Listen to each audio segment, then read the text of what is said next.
Previously on HUTV.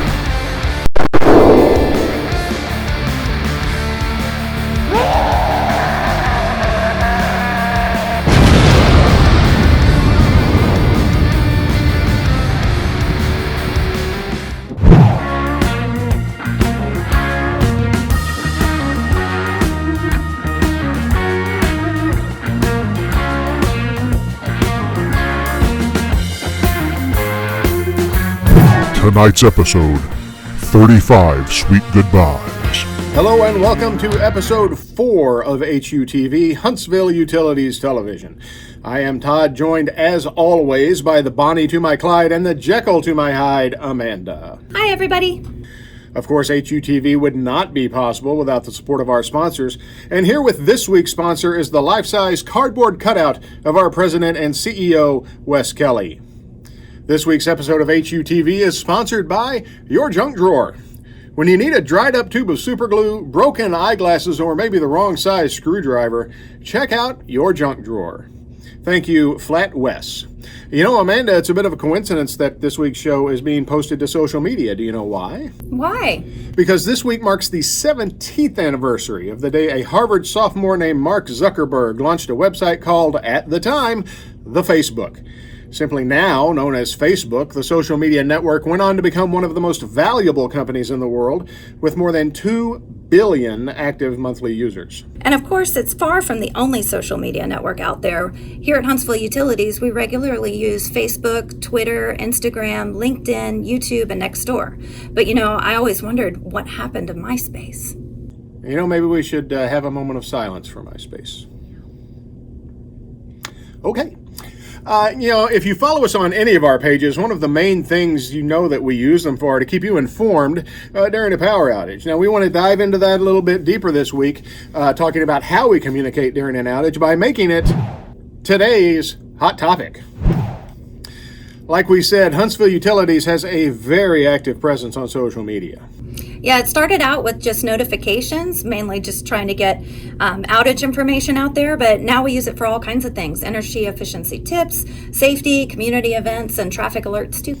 And we also feel like, social media is a place to have some fun from time to time. So we'll sprinkle in a few funny pictures, videos, memes, and stuff like that just to brighten your day a little bit. Yeah, that's Todd. Thanks, Todd. Odds are if you're watching this video, then you already follow us on at least one social media platform. But go ahead and follow us on all of them. That way you're sure to get the latest information. I'm partial to YouTube, so make sure you follow us there too. Like, subscribe, and comment. But right now, let's talk about what started it all, which was outages and press releases. It was a fast way to get the critical information out to our customers in the beginning, and it was simply the best way to give everyone in the service area critical information in a timely manner. Yeah, I actually went back and looked through some of the old posts, and we joined Facebook back in June of 2010. And then during the 2011 tornadoes, there were lots of updates and great feedback from our customers. I love going back through and reading the comments. The community came together and showed a lot of appreciation for what we do, and we looked out for everybody. That's true, but now let's jump back to how we use social media today. And we still post outage information and all those critical updates that the community needs to know about. Right. Now we also cross-post everything, so we'll take and make sure that we get it from Facebook and Twitter and Instagram, and then what's the other one? Nextdoor, and then on YouTube and LinkedIn, we don't post the outage stuff because that's not really effective. Right. Now, before we dig much deeper, there's something very important to remember. Currently, you cannot report an outage through social media. Our dispatch team has a lot of information they have to monitor, and they just don't have time to monitor these social media pages. So to report an outage, you have to call 256-53-LIGHT.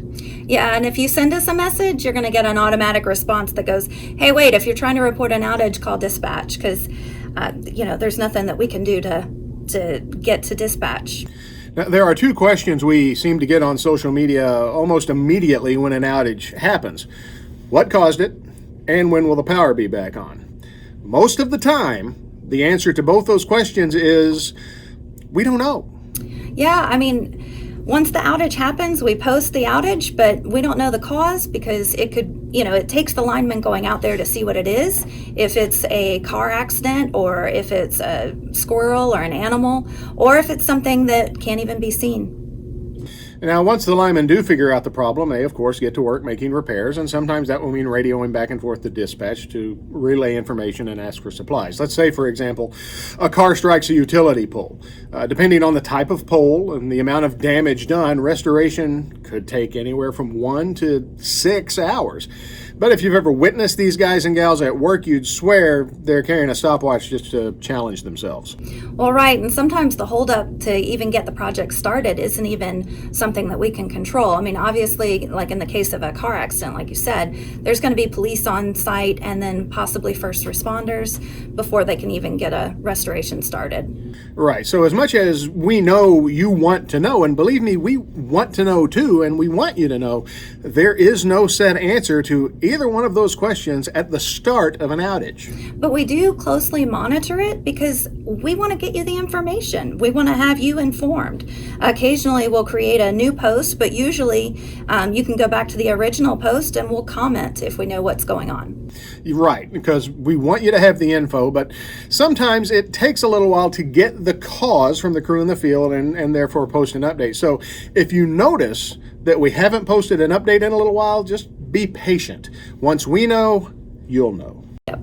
And then once the power is restored, we send out another notification. It'll be usually a separate post that lets you know that the power's back on. And then if you are still experiencing a power outage in your home, then go ahead and give us a call at dispatch. That's the 25653 light.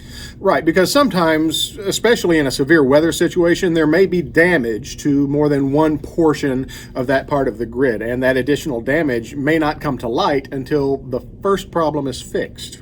Right. I mean, we had that happen in one of the last major storms that went through where, we got a whole bunch of people back on, and then there were just some smaller people, onesies and twosies that we still needed to get back on. So very important, still having power troubles, 25653 light. And, that's pretty much how it works. Our goal is to get you all the information we know as soon as we know it. But, the thing about social media is it's kind of made us used to getting instant information. And sometimes that makes it hard for us to be as patient as we would like to be.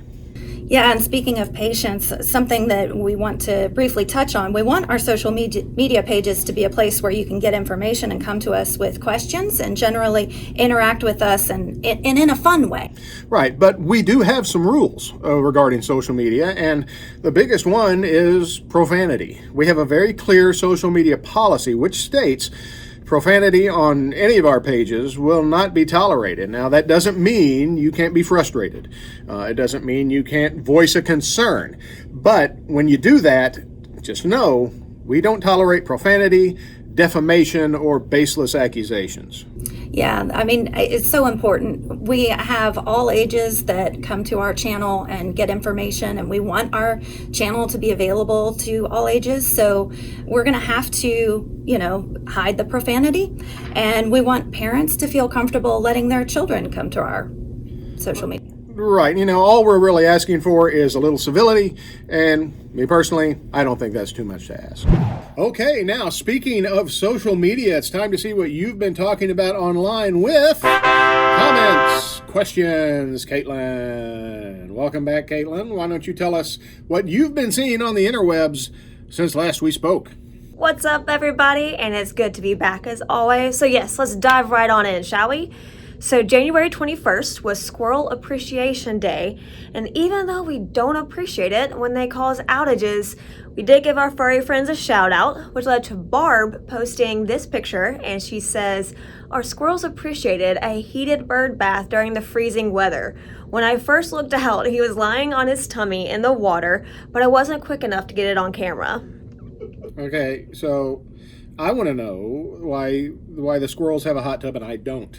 I was thinking the same thing, and it quite is like a hot tub for them, which is pretty cool, Barb. But guys, I think it's so that the bird bath doesn't freeze. I think it's to help stressed out squirrels. Good relaxation, a spa for them. Yeah. Well, good for you, Barb. Always worry about the wildlife when, it's winter time, like the ducks in Big Spring Park behind us, in that freezing cold water. But anyway, another topic for another day. Onward we go.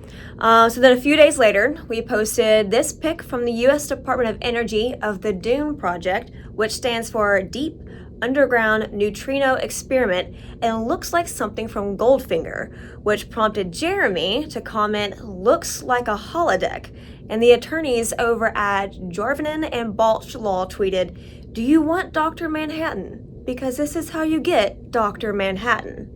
It's cool. It's like a big gold room. It's just a really cool looking thing. Huh? That all went over my head. I enjoyed the reference there from our attorney friends. Those I don't know who's doing their social media over there, but they are always very quick with a clever tweet, and those are always fun when they get involved. Nice. All right, on to the next one. And finally, a lot of you really liked our take on the whole Bernie Sanders meme trend that was going around. So we placed him in a bucket truck and put a hard hat on him for safety. Of course, safety is of utmost importance. And so here's a quick rundown of some of the things that you all had to say. Patricia wrote, "Was that Bernie out there changing out our street light today? LOL, thanks guys, you are the best." Well, thank you, Patricia. Very glad that we could bring you a smile and a laugh. Then Vicky said, "I love that you joined the fun.